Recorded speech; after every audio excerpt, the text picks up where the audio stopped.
ദേവ്യൈ നമഃ. ശ്രീ മഹാദേവ്യൈ നമഃ. ഓം ശ്രീമദ്ദേവി മഹാഭാഗവതം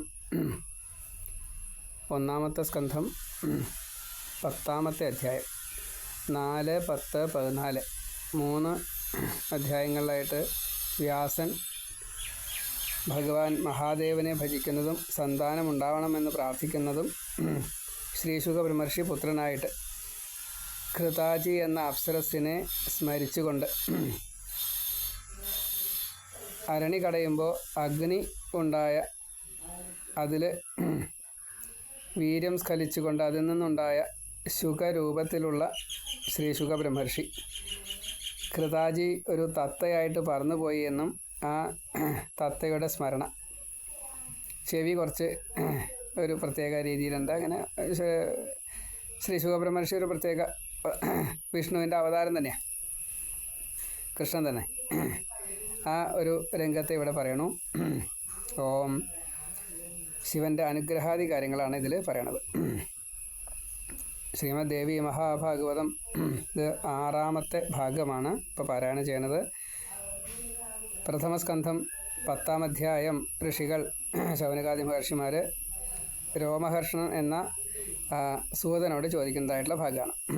സോ അതായത് ഉഗ്രശ്രവസ് ആണ് എന്നാണ് സാധാരണ പറയാറുമെങ്കിലും ഇതിൽ രോമഹർഷനെയാണ് പരാമർശിച്ചിരിക്കുന്നത്. അപ്പോൾ അതുകൊണ്ട് അതങ്ങനെ തന്നെയാണ്.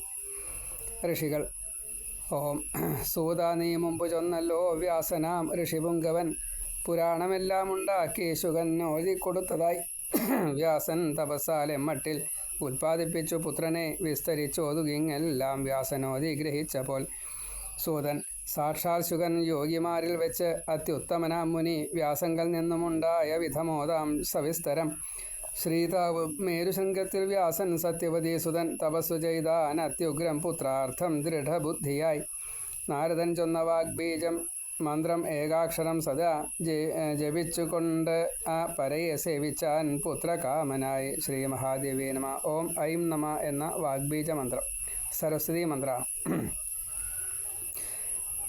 ഭൂമി, വന്നി, ജലം, വായു, വാൻ ഈ 5ൻ്റെ ശക്തിയും ഒന്നുപോൽ ചേർന്നൊരപുത്രനൊന്ന് എനിക്ക് പിറക്കണം. ഇപ്പോൾ പഞ്ചഭൂതങ്ങളാൽ നിർമ്മിതനായിട്ടുള്ള പുത്രൻ വേണം എന്നാണ്. അതല്ല കിട്ടിയത് കേട്ടോ.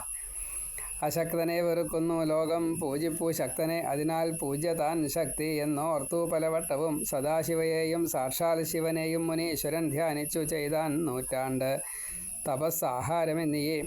കൊങ്ങുവൃക്ഷങ്ങൾ ഉൾത്തിങ്ങും ഏതു ശൈലോച്ചകോടിയിൽ ക്രീഡിപ്പൂ ദേവതകളും രുദ്രന്മാരും വസുക്കളും മരുത്തുക്കളും ആദിത്യന്മാരും അശ്വികളും തഥാ ബ്രഹ്മജ്ഞരാം മുനികളും തപസ്സികളും എങ്ങുവാൻ. ഇവിടെ മഹാദേവൻ്റെ ഏറ്റവും ഈശ്വരഭാവത്തെ ഒന്ന് വർണ്ണിച്ചു. പിന്നെ മഹാദേവൻ്റെ പോലെ തന്നെ ഏകാദശരുദ്രന്മാരും അഷ്ടദിക്പാലകന്മാരും 12 ആദിത്യരും ഇന്ദ്രൻ പ്രജാപതി ഇവരാണ് സ്വതേ 33 കോടി ദേവകൾ. നാസത്യൻ, ദസ്രൻ, അശ്വിനി ദേവകളായിട്ടും പറയാറുണ്ട്. അതേപോലെ ഈ 49 മരുത്തുക്കൾ, ഇങ്ങനെ 8 തരത്തിൽപ്പെട്ടതായിട്ടുള്ള ദേവതകൾ. അതിൽ യക്ഷ, രാക്ഷസ, കിന്നര, ഗന്ധർവ, ഭൂതപ്രേത, പിശാചുക്കൾ ഒക്കെ പെട്ടു കേട്ടോ. 8 തരത്തിൽപ്പെട്ട ദേവന്മാരിൽ അതിൽ ഒരു വിഭാഗത്തിൽ ത്രിമൂർത്തികളെയും പെടുത്തിയിട്ടുണ്ട്. എന്നാലും ത്രിമൂർത്തികളുള്ള ആ 8 തരം ദേവന്മാർ വേറെയാണ്. സംഗീതം മാറ്റൊല്ലിക്കൊള്ളുമാ ഹേമഗിരി കോടിയിൽ തപസ്സു ചെയ്തു ധർമാത്മാവായ സത്യവതി സുതൻ. അപ്പോൾ ഈ പരാശരൻ്റെ സത്യവതിയിലുണ്ടായ വ്യാസൻ എന്ന ആ പുത്രൻ വിഷ്ണു അംശം മഹാദേവനെ തപസ് ചെയ്തു. അത് ഹിമവാനിലിരുന്നിട്ടാണ്, സരസ്വതി തീരത്താണ്. പരന്നു പാരാശര്യൻ്റെ തേജസ് ഉലകമൊക്കെയും ആ അധീമാൻ തൻ ജടാഭാരം അഗ്നിവർണവുമായി തഥാ വ്യാസ തേജോഭരം കണ്ടു പേടിപൂണ്ടു ശജീപതി. ഏവം ഭയത്രസ്തനായി തളർന്ന മഖവാവിനെ വീക്ഷിച്ചു രുദ്രഭഗവാനോദി ശക്രനോടിങ്ങനെ. അപ്പോൾ ഇന്ദ്രന് കുറച്ച് സംശയമായി. ഈ തപസ് ഇങ്ങനെ കണ്ടപ്പോഴേ തൻ്റെ ഇന്ദ്രപട്ടം പോവോ എന്ന്. അപ്പോൾ മഹാദേവൻ പറഞ്ഞു, പേടിക്കണ്ട, എന്നെയാണ് തപസ് ചെയ്യണത്, പുത്രനുണ്ടാവാനാണ്, അത് ഞാൻ കൊടുക്കുകയും ചെയ്യും, അങ്ങ് പേടിക്കണ്ട കേട്ടോ എന്ന് പറഞ്ഞു. പിന്നെ തപസ് ചെയ്യുന്നത് ബ്രഹ്മഹത്യാ പാപമാണ്, അതുകൊണ്ട് അത് വേണ്ട എന്നും പറഞ്ഞു. ശിവൻ ശിവൻ ഇന്ദ്രനോട് പറയാണ്, ശിവൻ, ഇന്ദ്ര പേടിച്ചു കേഴുന്നത് എന്തിനിന്ന് സുരേശ്വര, പാടില്ല താപസന്മാരോട് അമർഷം ഒരു നാളിലും, ഞാൻ ശക്തിയുക്തനെന്നായി കണ്ടവർ ചെയ്വൂ മഹാതപം, ഈ താപസന്മാർ അഹിതം ആർക്കും ചെയ്യില്ല ഒരിക്കലും. ഈ വാക്കുകൾക്ക് ദേവേന്ദ്രൻ വൃഷധ്വജനോടോതിനാൻ, വ്യാസൻ തപസ്സു ചെയ്യുന്നത് എന്തിനാഗ്രഹമെന്തുവാൻ. സാധാരണഗതിയിൽ തപസ് ചെയ്യുന്നവരെ ഒരിക്കലും മുടക്കാൻ പാടില്ല, ഭക്തന്മാരെ തൊഴിൽ മുടക്കാൻ പാടില്ല, അങ്ങനെ പലതുമുണ്ട്.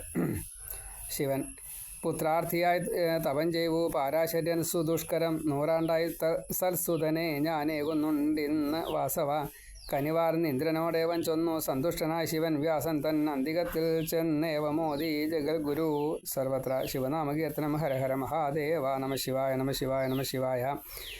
എണീക്ക വാസവീസൂനോ, ജനിക്കും പുത്രനൊന്നു തേ, മഹാതേജസ്വിയായി കീർത്തിമാനായി ജ്ഞാനിയുമായവൻ, സർവലോകത്തിനും പാരം പ്രിയം ചേർപ്പവനായി തഥാ സത്യവിക്രമനായി സത്വഗുണപൂർണനുമായി വരും.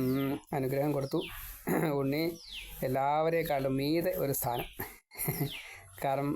കർമ്മം ചെയ്തിട്ട്, അതായത് ഇത്രയും കൂടുതൽ കർമ്മം വേറെ ആരും ചെയ്തിട്ടുണ്ട് തോന്നുന്നില്ല വ്യാസനെ പോലെ. അതാണ് സൂതൻ.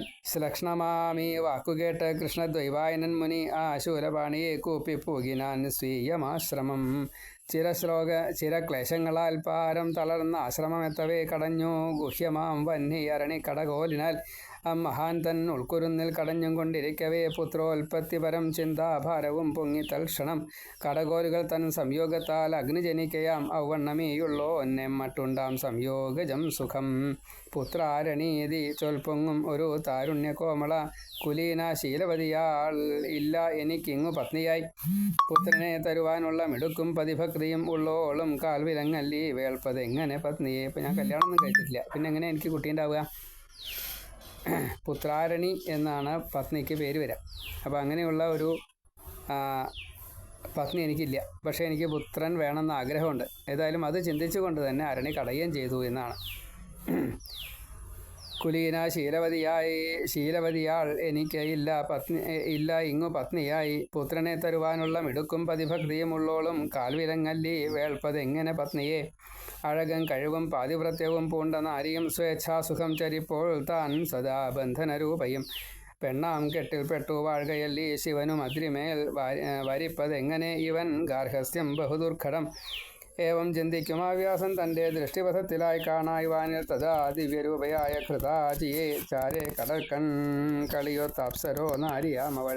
അപ്പം അങ്ങനെ കല്യാണം കഴിക്കാൻ വയ്യ, അത് ഭാരമായിട്ട് വരും എന്ന് വിചാരിക്കുക. അപ്പം അങ്ങനെയൊന്നും ചിന്തിക്കാൻ പാടില്ല. നമ്മൾ ലൗകികർ കല്യാണം കഴിക്കുക തന്നെ വേണം, കുട്ടികളുണ്ടാവുകയും വേണം. അത് ആസക്തി ഇല്ലാതെ കണ്ട് പുത്രൻ ഉണ്ടാവാൻ വേണ്ടി മാത്രം ഭോഗാദി കാര്യങ്ങൾ ചെയ്യാം. അപ്പം അങ്ങനെ വിചാരിക്കുമ്പോഴാണ് ഈ ഘൃതാജി എന്നുള്ള അപ്സരസ്, ഇത് മഹാദേവൻ്റെ ലീലയാണ്. അവിടെ വരുന്നു, ഘൃതാജിയെ കാണുന്നു, അതിൽ കുറച്ച് താല്പര്യം ഉണ്ടാവണു വ്യാസന്. അപ്പോഴും അരണി കടഞ്ഞുകൊണ്ടിരിക്കുകയാണ്. എന്നിട്ട് അതിലാണ് ഉണ്ണി ഉണ്ടാവുന്നത്. അത് ഇനി 3 അധ്യായം കഴിഞ്ഞിട്ടാണ് ഉണ്ണി ഉണ്ടാകുന്ന കാര്യങ്ങളൊക്കെ പറയാം. നിൽക്കേ വ്രതസ്ഥൻ എന്നാലും കാമബാണ അർത്ഥനായി മുനി, ധർമ്മത്തിൻ മുന്നില കാമഭാവം ദുർഗമം എത്തവേ. തടുക്കാൻ പറ്റാത്ത അത്രയും കാമം വന്നു ആ സമയത്തെ അരണ്യനെ കടയുമ്പോൾ. ചെയ്വതെന്താ സങ്കടത്തിൽ ചിന്ത പൂണ്ടിതു താപസൻ, വഞ്ചിക്കാനായി അണഞ്ഞുള്ള ഒരിവളെ സ്വീകരിക്കലോ. ഹസിക്കും ആർത്തനാമെന്നെ മഹാന്മാരാം തപസ്വികൾ, തികച്ചും 100 ആണ്ട് ഘോരതപസ്സിൽ താൻ ചരിക്കലും ഒരു അപ്സരസിനെ കാണുകെ വൈവശ്യം പൂണ്ടുപോയി മുനി. മഹാദേവനെ 100 കൊല്ലം തപസ് ചെയ്തു. വൈരാഗ്യം ഉണ്ടാവാനാ, ആഗ്രഹമുണ്ട് പുത്രൻ ഉണ്ടാവണമെന്ന്. രണ്ടും കൂടിയിട്ട് എങ്ങനെയാണ് നടക്കുക? പക്ഷെ നടക്കും, അതാണ്. ഇപ്പോൾ ഘൃതാജിയുടെ അപ്സരസിനെ കണ്ടപ്പോൾ ഈ വ്യാസന് അങ്ങനെ ഒരു കല്യാണം കഴിക്കണമെന്നൊരു മോഹം ഉണ്ടായിച്ചാൽ അത് വൈരാഗ്യത്തിന് വിപരീതമല്ലേ, അപ്പോൾ അത് തെറ്റല്ലേ എന്ന് തോന്നിയെന്നാണ്. ഈ നിന്ദയും പൊറുപ്പിക്കാം അതുല്യം സുഖവും തഥാ പുത്രലാഭവും ഔവണ്ണം ജ്ഞാനികൾക്ക് ആശുമുക്തിയും. വീണ്ടും നൽകുന്ന ഗാർഹസ്ഥ്യം ഇങ്ങുണ്ടായി വരുമെങ്കിലോ ഈ ദേവകന്യയോടൊത്താൽ അതുമുണ്ടായി വരാ ദൃഢം. ഇനിയിപ്പോൾ അവർ കല്യാണമൊക്കെ കഴിച്ചു, കുട്ടികളൊക്കെ ഉണ്ടായി, പ്രസവിച്ചു, വീണ്ടും പരമ്പര വളർന്നു വെച്ചാൽ അതൊന്നും അത് കല്യാണം കഴിക്കാൻ അപ്സരസ് നിൽക്കില്ല. അത് കഴിഞ്ഞാൽ പോവും. അതൊക്കെ ബുദ്ധിമുട്ടാണ്. സ്ഥിരമായിട്ടൊരു ഗാർഹസ്ഥ്യമൊന്നും തരില്ല അവർ. അപ്പോൾ അതുകൊണ്ട് അതും നഷ്ടമല്ലേ, അതുകൊണ്ട് ഞാൻ കല്യാണമൊന്നും കഴിക്കുന്നില്ല എന്ന് വിചാരിച്ചു. പുരൂരവസിനു പറ്റി ചതി ഉർവശിയാൽ പുര ഏവം നാരദനോദിയിട്ട് മുമ്പ് കേട്ടിട്ടുമുണ്ടു ഞാൻ. ശിവവരദാനം എന്ന 10-ാം അധ്യായം സമാപ്തം. ശ്രീ മഹാദേവിയെ നമ. ഇപ്പോൾ 36 ശ്ലോകങ്ങളാണ് ഈ അധ്യായത്തിൽ പാരായണം ചെയ്തത്. 552 ശ്ലോകങ്ങൾ ഇപ്പോൾ കഴിഞ്ഞു. ഇപ്പോൾ ഇവിടെ കഥ പറഞ്ഞു വെച്ചത് ഈ ചന്ദ്രന് താരയിൽ ബുധൻ പിറന്നു എന്ന കഥയാണ്. അത് ആ പുരൂരവസാണത്. അപ്പം അത് ഈ ബ്രഹ്മാവിഷ്ണു മഹേശ്വരന്മാർക്ക് ചന്ദ്രനും ദത്താത്രേയനും ദുർവാസാവും. അങ്ങനെ അത്രി അനസൂയ ദമ്പതികൾക്ക് ത്രിമൂർത്തികൾ പുത്രന്മാരായിട്ട് വന്നു. അവരെ ദത്താത്രേയന്മാരെ എന്നാണ് പറയുക. അപ്പോൾ അതിൽ ഈ ചന്ദ്രന് ഒരിക്കൽ താര, ബൃഹസ്പതിയുടെ ഭാര്യയാണ് താര. ആ താരയിൽ ഒരു ഉണ്ണി ഉണ്ടായി. അത് ബുധൻ എന്നാണ് പേര്. അതെങ്ങനെയാ വെച്ചാൽ യാഗമൊക്കെ ചെയ്ത് മഹാകേമനായി ചന്ദ്രൻ. അപ്പോൾ ഒരു പ്രത്യേക പദവി, ഓഷധി രാജാവ്, അങ്ങനെയൊക്കെ ആയിട്ട് ഒരു വലിയ പദവി. പിന്നെ നക്ഷത്രങ്ങൾക്ക് രാജാവ്, നക്ഷത്രങ്ങൾക്ക് പതി, ഇങ്ങനെയൊക്കെയായി പല ഗുണങ്ങളുണ്ട്. ആ ബ്രഹ്മാവിൻ്റെ പുത്രനായതുകൊണ്ട് ആ യോഗ്യതയൊക്കെ ബ്രഹ്മാവ് കൊടുത്തതാണ്. അങ്ങനെ ഇരിക്കുമ്പോഴാണ് ഒരു രാജസൂയ യാഗമൊക്കെ കഴിഞ്ഞ സമയത്ത് ബൃഹസ്പതിയുടെ ഭാര്യ താര അവിടെ എത്തി. കുറച്ചൊരു അങ്ങോട്ടും ഇങ്ങോട്ടും മോഹം ഉണ്ടായി ചന്ദ്രനും താരയ്ക്കും. അപ്പോൾ അതിൽ ആ സമയത്ത് ബൃഹസ്പതി തപസ് ചെയ്യായത് കൊണ്ട് ഇത് മനസ്സിലായില്ല. പിന്നെ വന്നപ്പോഴാണ് താരയെ തരൂ എന്ന് ചന്ദ്രനോട് ചെന്ന് പറഞ്ഞു. അപ്പോൾ കൂട്ടാക്കിയില്ല. പറ്റിച്ചാൽ കൊണ്ടുപോയിക്കോളൂ എന്നുള്ള മട്ടായി. അപ്പോൾ അത് ഒരു താരയുദ്ധം വരെയൊക്കെ ഉണ്ടായി. മഹാദേവനും അസുരന്മാരും ഒരു പക്ഷവും, അതുപോലെ ഇന്ദ്രനും ദേവകളും ഒക്കെ വേറൊരു പക്ഷവും ഒക്കെ ആയിട്ട് യുദ്ധമൊക്കെ ഉണ്ടായി. യുദ്ധം ഉണ്ടാവുകയായി. അപ്പോൾ ആ സമയത്ത് ബ്രഹ്മാവ് ഒന്ന് തടുത്തു. അപ്പോൾ കൊടുക്കാമെന്നും വെച്ചു. അപ്പോഴാണ് താര പറഞ്ഞ ഗർഭിണിയാണെന്ന്. അപ്പോൾ അത് തർക്കമായി, ആരുടെ ഉണ്ണിയാ എന്താ കഥ എന്ന്. അപ്പോൾ ബ്രഹ്മാവ് ചോദിച്ചു സ്വകാര്യമായിട്ട്. അപ്പോൾ താര പറഞ്ഞു ചന്ദ്രൻ്റെ മകനാ, ചന്ദ്രൻ്റെയാണ് ഗർഭം എന്ന് പറഞ്ഞു. അപ്പോൾ ഏതായാലും ചന്ദ്രൻ ആ ഉണ്ണി ഇന്ത്യയാണെന്നാണേ. അപ്പോൾ വ്യാസം ഈ ബൃഹസ്പതി പറയാ ആ ഉണ്ണി എൻ്റെയാണെന്ന്. അത് കൊടുത്തില്ല. അതിനെ ചന്ദ്രൻ തന്നെ സ്വീകരിച്ചു. അങ്ങനെ ഉണ്ടായത്. അപ്പോൾ അതിന് ശേഷം ആ ചന്ദ്രൻ യാദൃശ്ചികമായിട്ട് ഈ സുദ്യുമ്നൻ ഇളാവൃതത്തിൽ വന്നു കഴിഞ്ഞപ്പോൾ ഇളയായിട്ട് മാറി. അപ്പോൾ ആ ഇളയെ കണ്ടു കഴിഞ്ഞപ്പോൾ കാമിച്ച് ചന്ദ്രൻ്റെയും താരൻ്റെയും പുത്രനായിട്ടുള്ള ബുധൻ ഇളയെ വേളി കഴിച്ചു. അതിലുണ്ടായതാണ് ഈ പുരൂരവസൻ. അപ്പോൾ ആ പുരൂരവസനാണ് അപ്പോൾ ഈ ഉർവശിയെ കണ്ടു കഴിഞ്ഞപ്പോൾ ഒരു കാമം ജനിച്ചത്. 59 വർഷം ബ്രഹ്മാവിൻ്റെ ശാപം ഉണ്ട് ഭൂമിയിൽ വസിക്കണം എന്നുള്ളത്. അപ്പോൾ അതിനനുസരിച്ച് തിരഞ്ഞെടുത്തതാണ് ഉർവശി ഈ പുരൂരവസനെ. അങ്ങനെ ഇവിടെ വന്ന് കല്യാണം കഴിച്ചു.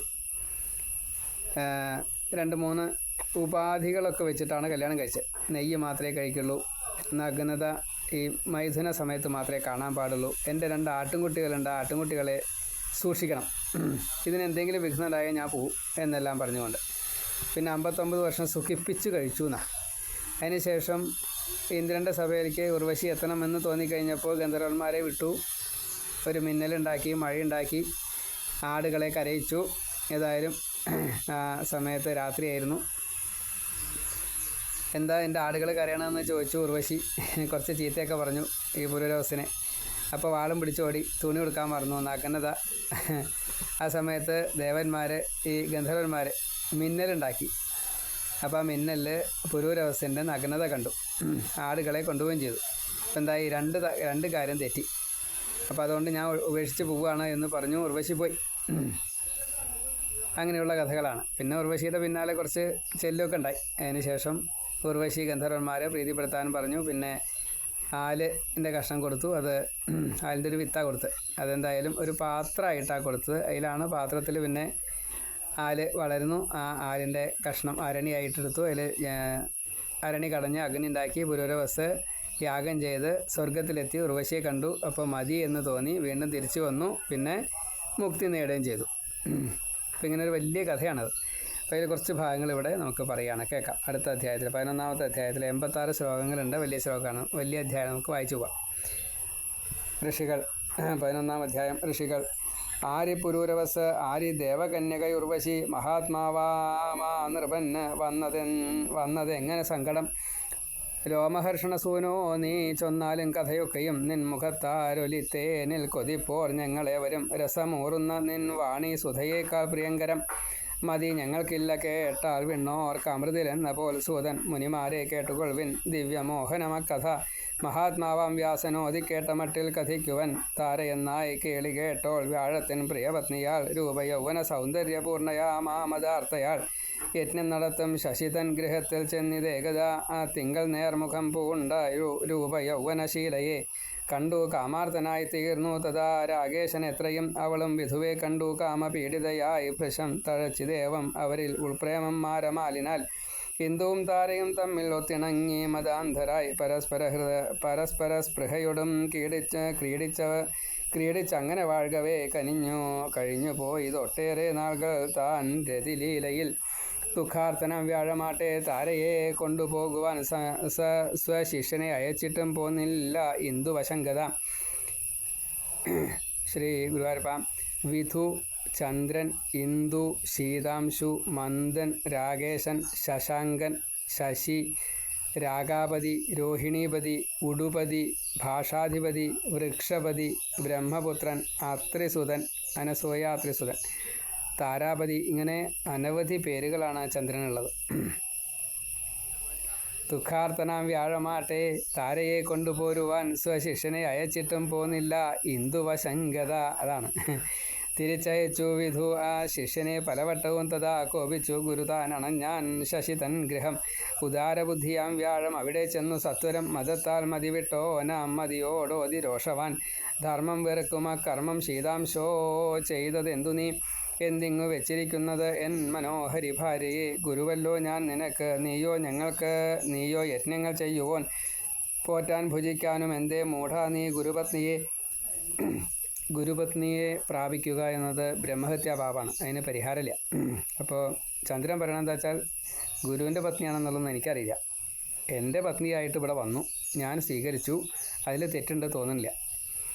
എല്ലാ മാസവും ഋതു ആവും, അപ്പോൾ അതുകൊണ്ട് ശുദ്ധാവും. അപ്പോൾ അതുകൊണ്ട് സ്വീകരിക്കാൻ പ്രയാസമുണ്ടെന്ന് തോന്നുന്നില്ല. നിയമം അതിന് വഴങ്ങും എന്നാണ് ഞാൻ മനസ്സിലാക്കണം. ബ്രഹ്മജ്ഞൻ, പൊന്നു കാക്കുന്നവൻ, മദ്യപൻ, ഗുരുതൽപകൻ, സംസർഗിയും അഞ്ചത്രേ മഹാപാപിഷ്ഠരായവർ. ഇപ്പോൾ ബ്രഹ്മഹത്യാപാപം കുറേ ഉണ്ട്. ബ്രഹ്മസ്വം കക്കുന്നയാൾ, ദേവസ്വം കക്കുന്നയാൾ, അതേപോലെ സ്വർണം, രത്നം തുടങ്ങിയത് ഭൂമിയൊക്കെ കക്കുന്നയാൾ, അതിർത്തി മാന്തിയിട്ടും മറ്റേ ആധാരം കട്ടെടുത്തിട്ടും ഇങ്ങനെയൊക്കെ കുറേ ആൾക്കാരുണ്ട്. പിടിച്ചു പറിച്ചിട്ടും പലതുമുണ്ട്. കേസിൽ പെടുത്തിയിട്ട് പണയം വെച്ചിട്ട് കൊടുക്കാതെ കണ്ട് അങ്ങനെ പലതുമുണ്ട്. അതൊക്കെ മഹാപാപ. പിന്നെ വളരെ ബുദ്ധിമുട്ടാണ് മുക്തി കിട്ടാനേ. മദ്യം കഴിക്കുന്നത് ബ്രഹ്മഹത്യാപാപ. നമ്മൾ ഈ സോമം കഴിക്കുന്നത്, യാഗസമയത്ത് സോമം കഴിക്കുന്നത്, മധു കഴിക്കുന്നതൊക്കെ അത് ദേവൻ്റെ പ്രസാദമായിട്ടാണ് കഴിക്കുന്നത്. അപ്പോൾ അതിൽ മഹാപാപമൊന്നുമില്ല, അതിൽ പാപമൊന്നുമില്ല. അത് പുത്രൻ ഉണ്ടാവാനോ കല്യാണം നടക്കാനോ ഭൗതികമായിട്ടുള്ള സുഖങ്ങൾ കിട്ടാനോ അങ്ങനെ പലതുമുണ്ട്. മുക്തി കിട്ടാനോ ഒക്കെ ഉപകരിക്കും. സാത്വിക ഭാവത്തിലെത്തിക്കുകയൊക്കെ ചെയ്യും. അതും കള്ളൂടിയും തമ്മിൽ താരതമ്യപ്പെടുത്തിയിട്ട് അവരും കഴിക്കുന്നില്ലേ ഞാനും കഴിക്കുന്നുണ്ട് എന്നൊന്നും പറഞ്ഞിട്ട് കാര്യമില്ല. അതൊക്കെ വളരെ അബദ്ധമാണ്. രണ്ടും രണ്ടാ, വളരെ വ്യത്യാസം ഉണ്ടെന്ന് അർത്ഥം. അപ്പോൾ മദ്യം കഴിക്കാൻ പാടില്ല, അത് ബ്രഹ്മഹത്യാപാപ. ഗുരു തൽപകൻ, അതേപോലെ തന്നെ മാഷയുടെ ഭാര്യ കല്യാണം കഴിക്കാൻ പാടില്ല. സംസർഗിയും അഞ്ചത്രേ. അപ്പോൾ അങ്ങനെയുള്ളവരുമായിട്ട് സംഘം ഉണ്ടെങ്കിൽ അവരെയും അകറ്റണം. അപ്പോൾ നമുക്ക് തോന്നുകയാണ് നമ്മുടെ സുഹൃത്ത് ഇങ്ങനെ തെറ്റ് ചെയ്തു എന്ന് നമുക്ക് മനസ്സിലായിച്ചാൽ ആ സുഹൃത്തിനെ പിന്നെ സ്വീകരിക്കരുത്. നമ്മൾ തമ്മിലുള്ള ബന്ധത്തെ ഇതോട് കൂടിയിട്ട് അവസാനിക്കുകയാണ് കേട്ടോ എന്ന് പറഞ്ഞ് ഒഴിയണം. പിന്നെ ആ സംഘം പാടില്ല, ഇല്ലെങ്കിൽ ബ്രഹ്മഹത്യാപാപം നമുക്കും വരും. ബ്രഹ്മഹത്യാപാപങ്ങൾ ധാരാളമുണ്ട്. നിദ്രാഭംഗ, കഥാച്ഛേദോ, ദമ്പത്യോർ പ്രീതിഭേദനം, ശിശു മാതൃവിഭേദശ്ച ബ്രഹ്മഹത്യാ സമം സ്മൃതം. അപ്പോൾ കുട്ടികൾ അമ്മഞ്ഞു കുടിക്കുന്ന സമയത്ത് വേർപ്പെടുത്താൻ പാടില്ല. അതേപോലെ ദമ്പതിമാരെ രതി ചെയ്യുന്ന സമയത്ത് വേർപ്പെടുത്താൻ പാടില്ല. അമ്മ അതേപോലെ തന്നെ മകൻ തമ്മിലുള്ള ബന്ധം അത് വളരെ പ്രധാനമാണ്. കഥ പറയുന്നത് വിഘ്നം വരുത്താച്ചാൽ ഒരിക്കലും പാടില്ല. ഉറങ്ങണ ആളെ ഉണർത്താച്ചാൽ ഒരിക്കലും പാടില്ല. അതൊക്കെ ബ്രഹ്മഹത്യാപാപാണ്. മഹാപാപം ചെയ്തവൻ നീ ദുരാചാരൻ വിഗർഹിതൻ അയോഗ്യൻ ദേവരാജ്യത്തിൻ അവളെ പൂണ്ടിരിക്കിൽ നീ. വിട്ടു തന്നാലുമേ നീലക്കണ്ണാളെ കൊണ്ടുപോകുവൻ, അല്ലെങ്കിൽ ഗുരുദ്വാരത്തെ കട്ടോനെന്നോതുവൻ ഖല. മഹാഭാവം ഉണ്ടാവും എന്ന് പറയാണ്. സ്വപത്നിയെ പിരിഞ്ഞുള്ളോരത്തലും കടുകോപവും പൂണ്ടോര ഗുരുവോടേവം ഉരച്ചാൻ രോഹിണീപതി. ഹിന്ദു ധർമ്മശാസ്ത്രജ്ഞരാം ക്രോധം കൈവിടിഞ്ഞുള്ള ഭൂസുരർ പൂജാർഹർ കോപിക്കിൽ അവർ ആരാധ്യരല്ലവർ. അപ്പോൾ ഇങ്ങനെ പത്നി നഷ്ടപ്പെട്ടതിൻ്റെ പേരിൽ മനസ്സ് വ്യാകുലപ്പെട്ടു എങ്കിൽ അതുപോലും തെറ്റാ. അങ്ങേ ഗുരുസ്ഥാനത്ത് പോലും എനിക്ക് കാണാൻ പറ്റില്ല, എനിക്കെന്നല്ല എന്നെ പോലെ ആരും കാണൂല എന്ന് ചന്ദ്രൻ ഗുരുവിനോട് പറഞ്ഞു. കുറച്ച് ശുണ്ടി എടുത്തിട്ട് ഭാര്യയെ തരൂ എന്നൊക്കെ പറഞ്ഞപ്പോഴേ, അങ്ങയുടെ ഭാര്യ വെച്ചാൽ അങ്ങയുടെ അടുത്ത് നിൽക്കും, പോറ്റാൻ കഴിവില്ലാത്തതുകൊണ്ടല്ലേ എൻ്റെ അടുത്ത് വന്ന് എന്ന ധിക്കാരാണ്. അപ്പോൾ ഗുരുവിൻ്റെ താഴെയല്ലേ ഇന്ദ്രൻ്റെ സ്ഥാനം എന്നതാണ് ചോദ്യം. ആ ചോദ്യം കൊണ്ട് കാര്യമില്ല എന്നാ. സ്വേച്ഛയാ വന്നിടും നിൻ ഗേഹത്തിലീ വരവർണ്ണിനി, ഇങ്ങു താന ബാല നിന്നാൽ പുണ്യാത്മൻ ഹാനി എന്തുതേ. സുഖകാമത്തെ അർത്ഥിച്ച് തന്നെത്താൻ പോന്നിതിങ്ങിവൾ, ഏതാൻ നാളിങ്ങു പാർത്തി ഇഷ്ടപ്പെട്ടാൽ അങ്ങ് വരും സ്വയം. ഒരു സ്ത്രീ വന്നിട്ട് ഒരു പുരുഷനോട് ഭോഗത്തെ അർത്ഥിച്ചു എങ്കിൽ ചെയ്തു കൊടുക്കണം എന്നാ. പുരുഷൻ അങ്ങോട്ട് യാചിക്കാനുള്ള അർഹതയില്ല, പക്ഷേ സ്ത്രീക്ക് ഇങ്ങോട്ട് യാചിക്കാനുള്ള അർഹതയുണ്ട്. അങ്ങനെ ചോദിച്ചു കഴിഞ്ഞാൽ കൊടുക്കണമെന്നാ. അപ്പോൾ അവിടെ തെറ്റില്ലല്ലോ എന്ന് പറയാണ്. ധർമ്മശാസ്ത്രത്തിൽ അങ്ങൊന്നു തന്നെ മുമ്പോതിയില്ലയോ, ദുഷിക്കാൻ നാരി ചാരത്താൽ ഭൂസുരൻ വേദവൃത്തിയാൽ. അപ്പോൾ വേദം വിധിച്ചതായിട്ടുള്ള കർമ്മങ്ങൾ ചെയ്യുമ്പോൾ ആ ബ്രാഹ്മണന് സ്വതേ അധപ്പതനം വരില്ല എന്നാണ് നിയമം. അപ്പോൾ അത് ചെയ്യണം എന്നാണ് പറയണത്. എങ്ങനെയായാലും വേണ്ടില്ല, ചെയ്യണം. തെറ്റി എന്ന് കൂട്ടുക. തെറ്റിനെ ക്ഷമിക്കാൻ വേണ്ടിയിട്ട് നമ്മൾ ക്ഷമാപണം പതിവുണ്ട്. സർവം ക്ഷമസ്വ. അപ്പോൾ അതുകൊണ്ട് ചെയ്യുക തന്നെയാണ് വേണ്ടത്, അതിന് തെറ്റില്ല. ശശി ഏവമുരച്ചപ്പോൾ ഏറും ദുഃഖത്തൊടും ഗുരു സ്മരാർത്ഥിയും ദുഃഖവും പൂണ്ടണഞ്ഞാൻ സ്വഗൃഹം ക്ഷണം. ഒട്ടുനാൾ അങ്ങുതാൻ ചിന്താവിഷ്ടനായി പാർത്തനന്തരം ചെന്നാൻ വീണ്ടും ഉടൽ ചന്ദ്ര സദനത്തിൽ. ബൃഹസ്പതി ദ്വാരപാലം തടഞ്ഞപ്പോൾ നിന്നാൻ വാതിൽക്കലായി ഗുരു. വന്നില്ല ചന്ദ്രൻ അവിടെ, തഥാ വർദ്ധിച്ചു കോപവും. അപ്പോൾ ചന്ദ്രൻ്റെ അടുത്തേക്ക് ചെന്നു ബൃഹസ്പതി. പക്ഷേ ചന്ദ്രൻ പുറത്തേക്ക് വന്നില്ല, അങ്ങോട്ട് കടക്കാൻ പറ്റിയതുമില്ല, തടുത്തു അവിടെ. അപ്പോൾ അത് ശുണ്ഠിക്ക് കാരണമായി. ഇവൻ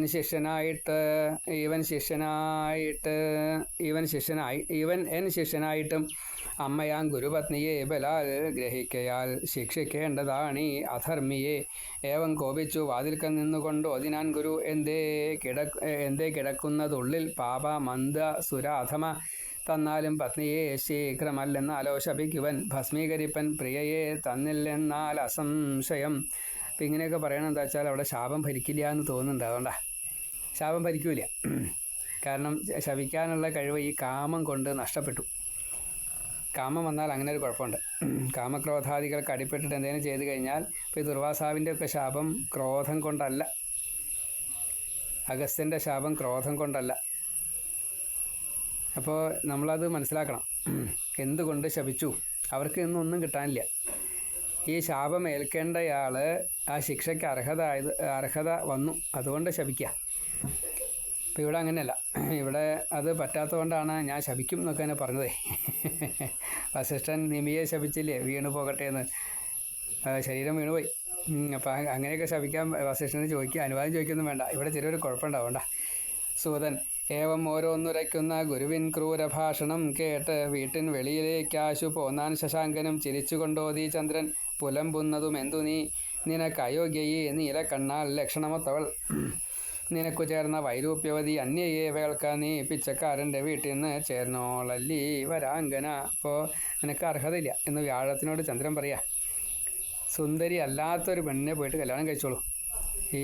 ഇവള് സുന്ദരിയാണ്, ഞാനും സുന്ദരനാണ്, ഞങ്ങൾ തമ്മിലാണ് യോജിക്കുക. അതുകൊണ്ട് നിൻ്റെ ഭാര്യ എന്നുള്ള അവകാശം വേണ്ട.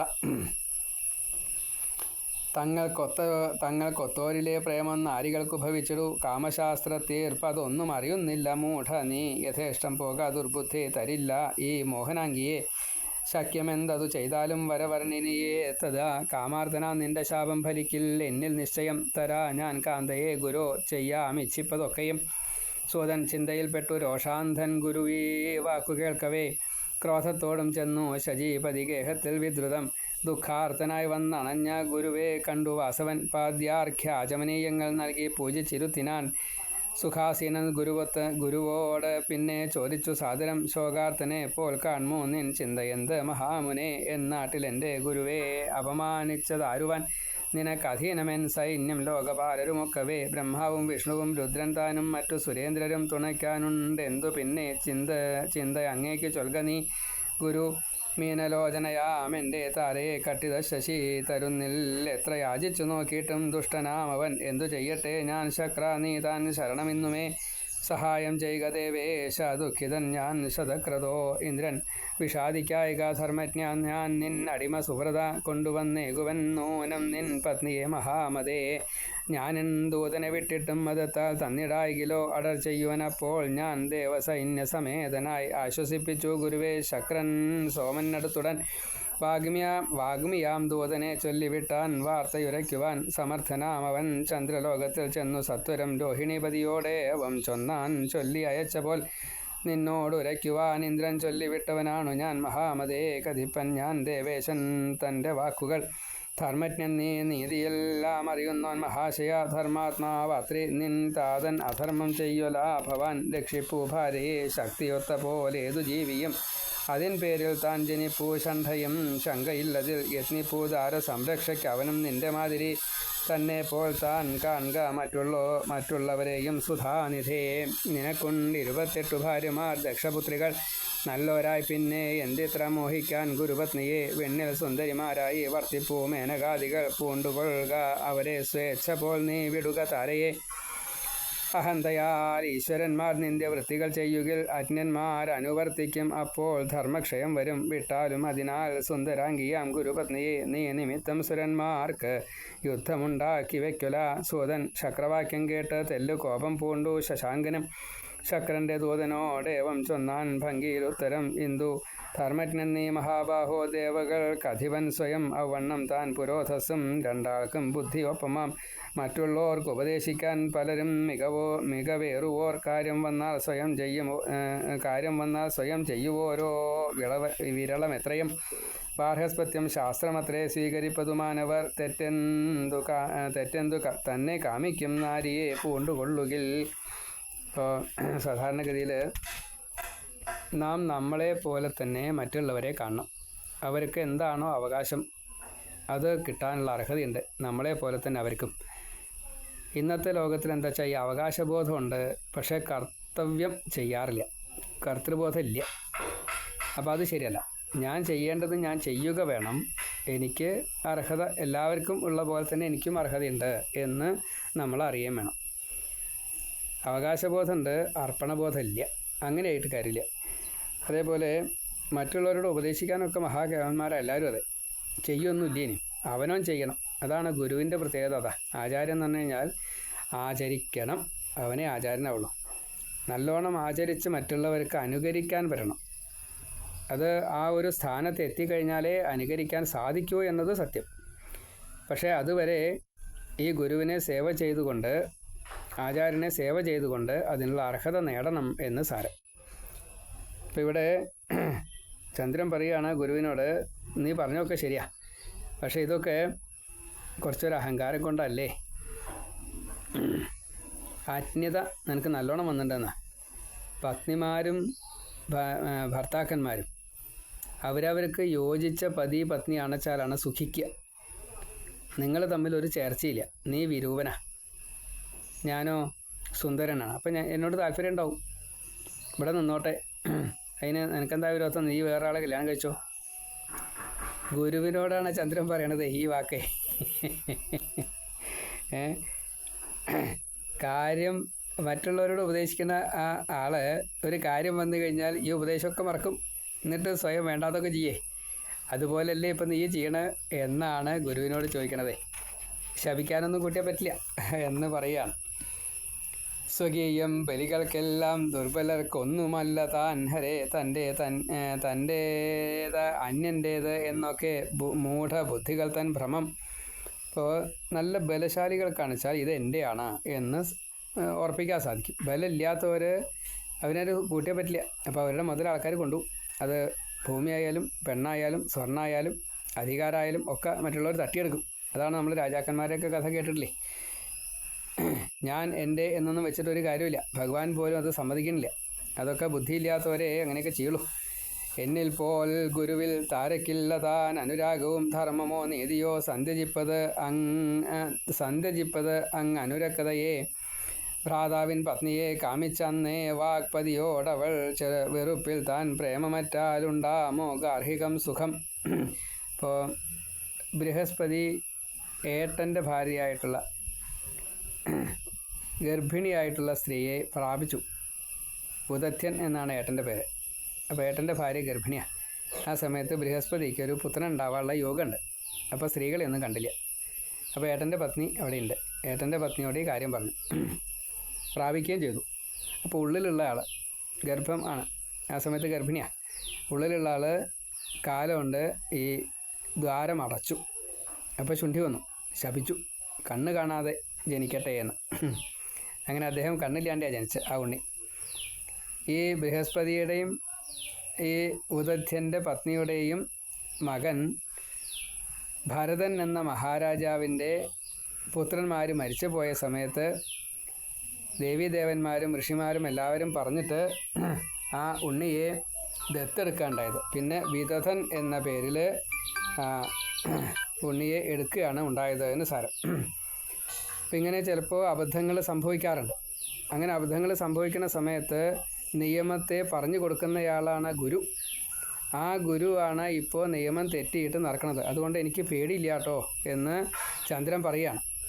അപ്പോൾ ചന്ദ്രൻ്റെ ഈ വാക്കുകൾ കേൾക്കലാണ് നിവൃത്തിയില്ല. അവിടെ തൽക്കാലം താരയുദ്ധം ഒഴിവാക്കാൻ വേണ്ടിയിട്ട് ബൃഹസ്പതി വരിക.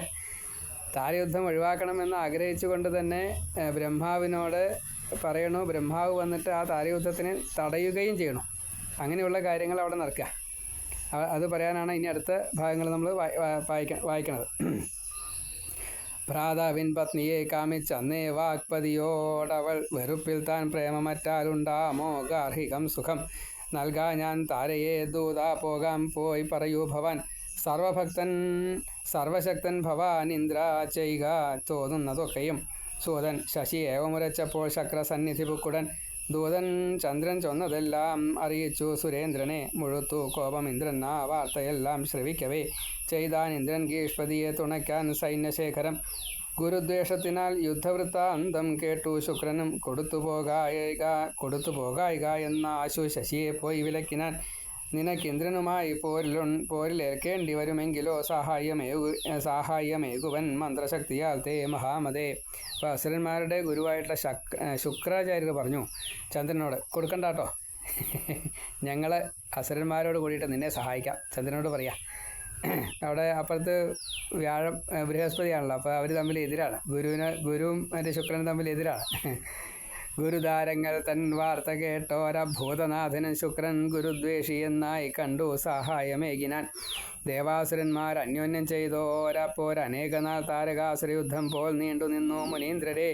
സുരാസുരപ്പോരി വണ്ണം കണ്ടു കഷ്ടമൊതുക്കുവാൻ അന്നത്തിലേറി തദ്ദേശം വന്നണഞ്ഞാൻ പിതാമഹൻ. രാഗാപതിയോടായോതി വിട്ടാലും ഗുരുപത്നിയെ അല്ലായെങ്കിൽ വിഷ്ണുവെ വിളിച്ചണപ്പൻ നാശമെന്നു ഞാൻ. വിലക്കി ശുക്രനെ പിന്നെ വിധി ലോകപിതാമഹൻ. അന്യായ ബുദ്ധിയോ സംഘദോഷത്താൽ തേ മഹാമതേ. തടഞ്ഞാൻ കവി പോയി ചന്ദ്രനെയും തൽക്ഷണം ഇങ്ങനെ ബ്രഹ്മാവയച്ചു വന്നേൻ ഞാൻ വിട്ടാലും ഗുരുപത്നിയെ. ഇവിടെ പറയാണ്, സംഘദോഷം കൊണ്ടാണോ മനസ്സ് ഇങ്ങനെ വികലമായിട്ട് പോയത്? വലിയ പ്രശ്നം അത്. സംഘദോഷം കൊണ്ട് ഇന്നതേ വരൂ എന്ന് പറയാൻ നിർത്തിയില്ല, അത്രയും പ്രശ്നം വരും. ഇവിടെ വിഷ്ണുവിനെയും മഹാദേവനെയും രണ്ട് പക്ഷത്തിലും ഗുരു വിഷ്ണുവിനെ കൂട്ടി ഇന്ദ്രനൊക്കെ, അതേപോലെ ശുക്രാചാര്യരും അവരൊക്കെ മഹാദേവനെയും കൂട്ടി അസുരന്മാരും കൂട്ടിയിട്ട്. ഇതൊക്കെ വലിയ ദോഷമാണ്. ഈ ശുക്രനോട് പറയാണ് ഇങ്ങനെ സംഘദോഷം കൊണ്ട് ബുദ്ധി നശിക്കരുത് കേട്ടോ എന്നെല്ലാം പറയുകയാണ്. സൂതൻ അത്ഭുതം ഭാർഗവൻ തൻ്റെ വാക്കുകേട്ട ആശു ചന്ദ്രനും കൊടുത്താൻ ഗർഭവതിയാം പ്രിയയെ ഗുരുപത്നിയെ. പത്നിലാഭത്തിനാൽ തുഷ്ടിപൂർവം പൂകി ഗൃഹം ഗുരു. തഥാ സുരാസുരന്മാരും പോയാൻ സ്വസ്വഗൃഹങ്ങളിൽ. അപ്പോൾ ബ്രഹ്മാവ് പറഞ്ഞപ്പോൾ രണ്ട് കൂട്ടരും സമ്മതിച്ചു. ഇന്ദ്രനും ഗുരുവും സമ്മതിച്ചു, ശുക്രാചാര്യരും അസുരന്മാരും സമ്മതിച്ചു. രണ്ടുപേരും ഒഴിവാക്കി ചന്ദ്രൻ താരയെ വിട്ടുകൊടുക്കുകയും ചെയ്തു. ഗുരു അത് കൊണ്ടുപോവുകയും ചെയ്തു. ബ്രഹ്മാവും സ്വാലയം ഭോഗി കൈലാസം ഭോഗി ശംഭുവും പ്രിയയാം താരയെ പ്രാപിച്ചു അതിതുഷ്ടനായി ഗുരു അതിസന്തുഷ്ടനായി ഗുരു. പിന്നെ കുറച്ചുനാൾക്കുള്ളിൽ ശുഭ നക്ഷത്രവേളയിൽ പെറ്റാൾ താര ഗുണം കൊണ്ട് ചന്ദ്രനൊത്തൊരു പുത്രനെ. അപ്പോൾ ചന്ദ്രനെ പോലെ തന്നെ ഒരു പുത്രനാണ് ബുധൻ. അത്രയും സൗന്ദര്യവും കാര്യങ്ങളൊക്കെ ഉണ്ട്, യോഗ്യതൊക്കെ ഉണ്ട്. അപ്പോൾ ഈ ഉണ്ണി ആരുടെയാ എന്നായി. പുത്രനെ പെറ്റു കണ്ട് ഏറെ സന്തോഷം പൂണ്ടൊരുള്ളുമായി ചെയ്യിച്ചാൻ ജാതകർമാതി എല്ലാം ഗുരു യഥാവിധി. മകൻ്റെ ജന്മവൃത്താന്തം കേട്ടു ചന്ദ്രൻ മുനീന്ദ്രരെ പറഞ്ഞയച്ചാൻ വ്യാഴത്തിനടുത്തേക്കൊരു ദൂതനെ. ഇവൻ നിൻ മകനല്ല എൻ്റെ വീര്യോത്ഭവൻ, ഇവനു നീ ജാതകർമാതി വിധികൾ ചെയ്യിക്കാൻ എന്തു കാരണം? ദൂതൻ മുഖേന ശശിതൻ വാക്കുകേട്ടോ അതിനാൻ ഗുരു ഇവൻ എൻ പുത്രൻ എന്നോട് സദൃശൻ ശങ്കയില്ലതിൽ. അപ്പോൾ അങ്ങനെ ഒരു നിയമമുണ്ട്. അന്യൻ്റെ ബീജം സ്വന്തം ഭാര്യയുടെ ഗർഭത്തിൽ പ്രവേശിച്ചു വെച്ചാൽ ആ ബീജം നൽകിയ ആൾക്കല്ല പുത്രൻ്റെ അവകാശം, ഈ ഭർത്താവിനാണ്. അപ്പോൾ ഈ നിയമത്തെ ഗുരു പറഞ്ഞു, പക്ഷെ അത് കൂട്ടാക്കിയില്ല ചന്ദ്രൻ. ദൂതൻ മുഖേന ശശിതൻ വാക്കു കേട്ടോ അതിനാൻ ഗുരു ഇവൻ എൻ പുത്രൻ എന്നോട് സദൃശൻ ശങ്കയില്ലതിൽ. തുടങ്ങി പിന്നെ വാഗ്വാദം യുദ്ധാർത്ഥം സുരദാനവൻ ഒത്തുചേർന്നങ്ങണഞ്ഞാശു സഭ കൂടി അശേഷരം. ശ്രീ ഗുരുവാർപ്പ അണഞ്ഞാൻ അവിടേക്കാശു ശാന്തി ഇച്ഛിച്ചു പത്മജൻ പോരിനായി നോക്കി നിൽക്കുന്നോരവരെ പോയി വിലക്കിനാൻ. ചോദിച്ചു താരയോടേവം വിധി ഈ തനയൻ ശുഭേ ആരുടേതെന്നോതിയാലും ക്ലേശമെല്ലാം അറുംപടി. നാണിച്ചു തലയും താഴ്ത്തി മൊഴിഞ്ഞാളം മനോഹരി ചന്ദ്രൻ്റെ എന്ന് അകത്തേക്ക് വലിഞ്ഞാൾ വരവർണ്ണിനി. ഇപ്പോൾ ഭാര്യ പറഞ്ഞു താര ഇത് ചന്ദ്രൻ്റെ പകരാണ് സംശയമില്ല എന്ന് ബ്രഹ്മാവിനോടും പറഞ്ഞു, ബൃഹസ്പതിയോടും പറഞ്ഞു. അപ്പോൾ ഉണ്ണിയെ കൊടുക്കാൻ പറഞ്ഞു. എടുത്തു മകന ചന്ദ്രൻ ഉള്ളിൽ ആനന്ദവായ്പടും സ്വഗൃഹത്തിൽ കൊണ്ടുപോന്നു ബുധൻ എന്നേകി നാമവും. ബ്രഹ്മാവും പോയി സ്വന്തഗേഹം ഇന്ദ്രാദിസുരരും തഥായ തിരിച്ചുപോയി വന്നപ്പോൾ താൻ കാണാൻ വന്ന ജനത്തോടും ഇന്ദുവിന്നു ബുധൻ വ്യാഴക്ഷേത്രത്തിങ്കൽ പിറന്നതും പറഞ്ഞ് ഞാൻ സത്യവതി സൂനു ചൊന്നുള്ളതേ വിധം ബുധോൽപത്തി എന്ന 11-ാം അധ്യായം സമാപ്തം. സർവത്ര ശ്രീമദ് ദേവി നാമ സങ്കീർത്തനം. ശ്രീ മഹാദേവിയെ നമ. ഇങ്ങനെയാണ് ബുധനുണ്ടായത്.